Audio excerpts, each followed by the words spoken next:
Hey there, Retro Games fans, this is Andy C from Pieces of 8-Bit. Welcome to this week's The Bit Between, and today we're going to be looking at one of the most important arcade games ever made, and that is Donkey Kong. We will be playing the NES version. Originally released in arcades some 45 years ago, can you believe it, in 1981. The game was created by Nintendo designer Shigeru Miyamoto, and it helped transform Nintendo from a company experimenting with arcade machines into one of the biggest forces in gaming. The premise is simple, but of course very iconic. A giant ape named Donkey Kong has kidnapped a woman named Pauline. Don't ask me where that name comes from. And it's up to a carpenter named Mario. That's right, a carpenter. Mario was obviously an incredibly versatile handyman back in the day.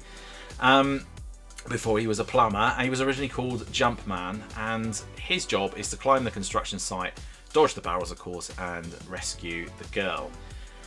And yes, this is actually Mario's very first appearance in a video game. The game became a massive success in arcades. It sold around 60,000 cabinets worldwide, and when it arrived on the Nintendo Entertainment System, it went on to sell around 6 million copies, becoming one of the system's very early hits. But Donkey Kong didn't just appear on arcades and home consoles. Before it appeared on the NES in 1982, Nintendo released a handheld version of their Game & Watch line called Donkey Kong Game & Watch. And this handheld introduced one of the most important things, which is the cross-shaped directional pad, or D-pad, as most of us would come to know it as. A design that would appear on the NES controller and of course eventually become standard on practically every modern gaming controller ever since. It even used two screens, opening like a clamshell, and that design also would later inspire Nintendo's Nintendo DS some, decades later, three decades odd later.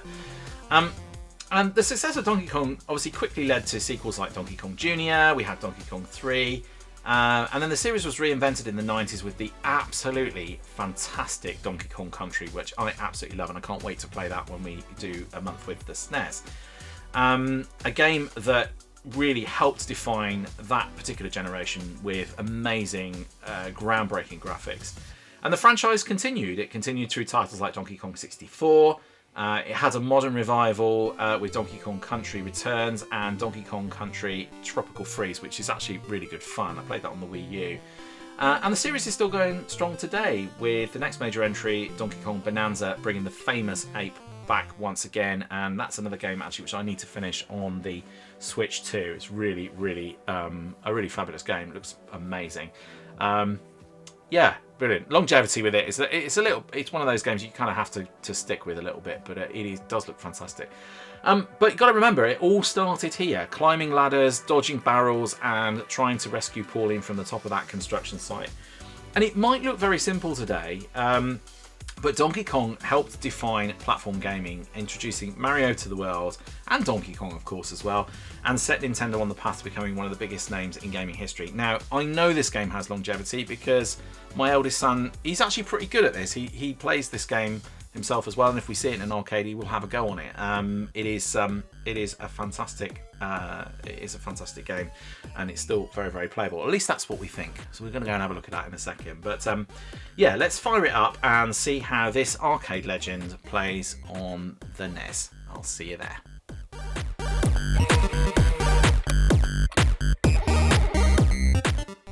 Right, let's get into Donkey Kong then. Sense of foreboding from that little intro tune. So here we go, here's Mario then. Jumpman.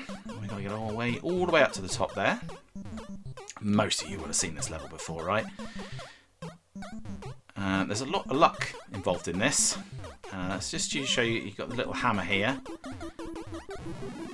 Now, to be honest with you, the hammer is all but useless because at this point you can't go up any ladders whilst the I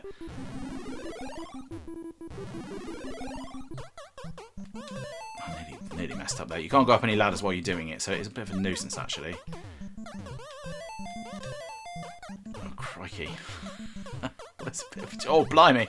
I'm really not doing very well here, am I? Oh. Right, okay, first level done. Oh, that was actually quite stressful. Okay, so this one is a bit of a trick with this one. It's pretty quick to do, although you do have to wait for this little flame thing that's coming up here in the middle there, as you can't really go on the platform until he's gone out of the way. Don't get yourself squished on there. Oh, there we go. Now,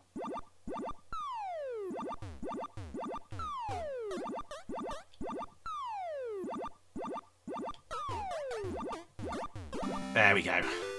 You got to sort of dodge that little spring thing. It kind of bounces over your head, so you can't sort of run it. It won't work. So now, what we've got to do on this one, this is actually a lot trickier than it looks, this level.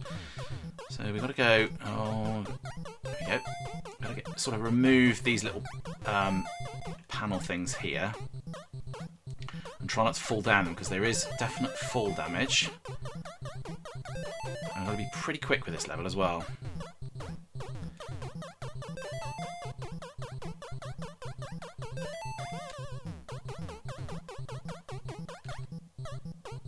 Right, okay. Uh-oh.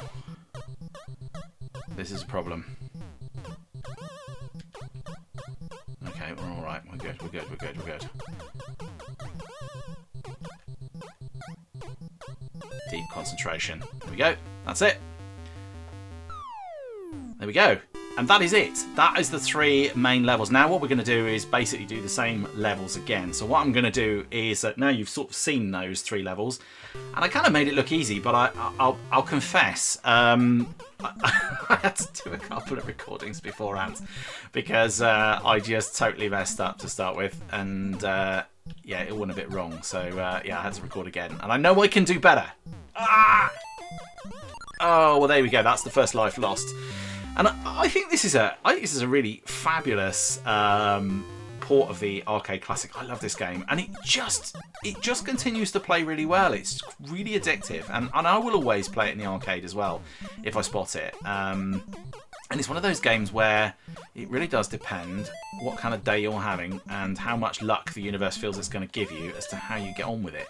There seems to be more barrels this time around. I think maybe I don't know if I imagined that or not. I can't really remember. Oh, I nearly made it over. I just timed that wrongly. Wrongly? Badly. Wrongly and badly. Oh, let's see if I can make it up to the top. And this is the thing with this game as well, is that, you know, like you can have a really good run of those first 3 levels, do really well, come back to this one, which is basically the same thing again, and then just totally screw it up. Oh, I'm going to get out of here, aren't I?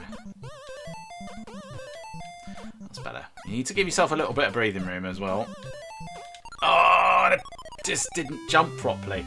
And I think that's it. I think that might be game over. So just like that, I get rattled through those first 3 levels, and then it's absolutely game over. But there you go. And that was probably the shortest playthrough I've ever done on The Bit Between, because it is one of those sorts of games where you just play it, and it's a short-lived game. It's a pick-up-and-play game, and it's absolutely brilliant. Whether it's, you know, I think we often talk about games like Pac-Man and Space Invaders, you know, as being absolutely iconic arcade classics. But I think this game deserves to be in that top list. I think it is a fantastic arcade game. It lends itself very well to that sort of genre because it is, you know, because it is so pick up and play. And of course, it's challenging enough that Nintendo can get your money. Because you're going to want to come back and play some more, and also what happens is what happened with me is that you can rattle through the first 3 levels really quickly, and then find yourself, you know, game over within 30 seconds.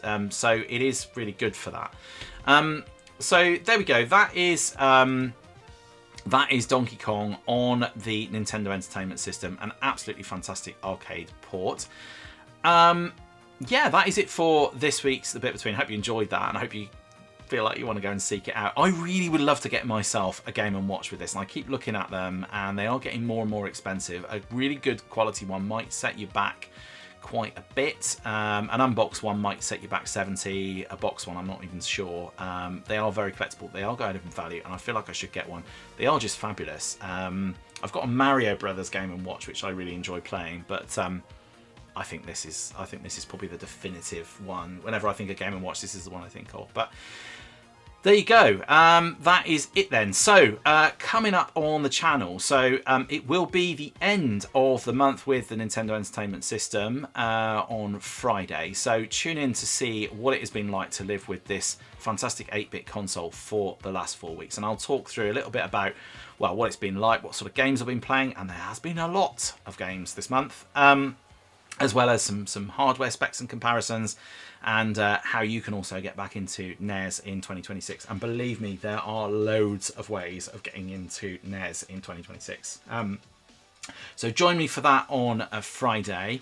If you do enjoy these videos, please do hit that like and subscribe button. Really do appreciate your support. And thank you so much to those of you who've done so already. I reached a really important milestone of 900 subscribers, which is huge for me. I never thought that many people would be interested in anything I've got to say on some of these topics. So thank you so much for your support. Please do add your subscription if you haven't got one, just so you don't miss anything. Obviously hit that bell icon as well to get notifications, and also just let me know in the comments as if there's any other games that you'd like me to have a look at on the bit between. Do give me a shout, and typically at the moment you know, I am able to try and fit them in, and it doesn't have to be related to the month with game that I'm running either. So please just let me know, and obviously also let me know your comments and thoughts about Donkey Kong, whether it's this one or your memories of any of the newer Donkey Kongs, and the legacy of this fantastic character and game series. But yeah, probably just leaves me to say, until the next time, please do all take care of yourselves, and I will see you in the next one. Bye for now.